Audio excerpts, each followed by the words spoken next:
So I'm a second year grad student at UVic, going into my second year, and this body of work I'm showing at Xchanges I've been developing since January, but it kind of springs out of some work that I started in undergrad and the beginning of grad school. I started being really interested in reflections in late 2013, and I've always been interested in double exposures. I've always had a camera, or not always had a camera, for a while I've had this plastic film camera that allows me to advance the film as little or as much as I want, and that allows me to create double exposures. And so I'm always doing that as like a hobby on the side, but it's never really found its way into my serious art practice, my exhibiting art practice. And I'm sort of coming at similar ideas from another direction with this work, which I'm really excited about. It's kind of come full circle.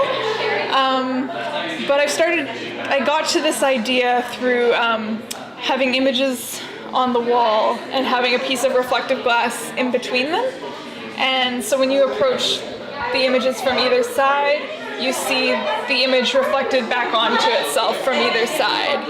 And usually the glass is on a bit of an angle, so there was this kind of virtual space in between the reflected image and the real image. And yeah, so I created a few works like that, and I was riding the bus between Kelowna, my hometown, and Vancouver in the winter, and I was seeing the reflection of what was happening on the other side of the bus reflected onto what I was seeing outside my window, and there's this really beautiful kind of poetic interplay between trees, and it was like snowbanks, so a lot of images were canceled out because of the white on white, and it was just something that I've always observed in my daily life, but suddenly I was like, yes, I'm doing this in my artwork, and it's kind of coming full circle, and I was like, yes, I want to recreate that. And I didn't think it would be advantageous to just film out a bus window. I wanted to like create a situation that I could manipulate to create really specific circumstances like I filmed here. So I've been developing this since January, also developing the photo installation work. I had a show at 50/50 where I showed that this summer and chose to show the video work here at Xchanges. I found it important to have the device, the filming device here, because as I've observed tonight talking to people, it could be easily construed as post-production, like digitally just overlaid. But for me it's really important that it's done live, like the two fields of view are combined in real time. If you watch the video long enough, it's 30 minutes long, lots of slow durational kind of contemplative spaces. If you watch it long enough, you start to see some interesting things happening, and I don't think I could pre-predict that, or I don't think I could achieve that same result through just taking two videos, even shot one after the other, and overlaying them. I think there's a lot more in this real-time thing. What else can I say about it? I'm really interested in this idea of the window as a viewfinder. Windows are in our architecture, they're in our vehicles, and they kind of frame our daily life.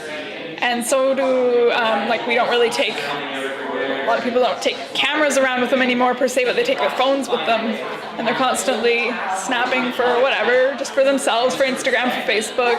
And this little screen that you're holding in front of yourself, it's like between you and reality. It's mediating your field of view. And I think windows do the same thing, and often there's reflections involved.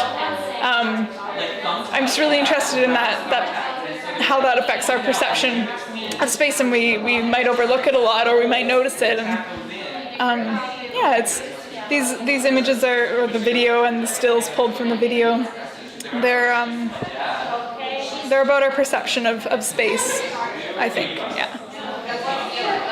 I don't know if you have any other specific questions. How long it took you to get to the 30 minutes, and how did you choose the location? Oh, okay. Or why that location? So how much filming for that 30 minutes? So I started the first image or first video in the series of clips I filmed in January or February.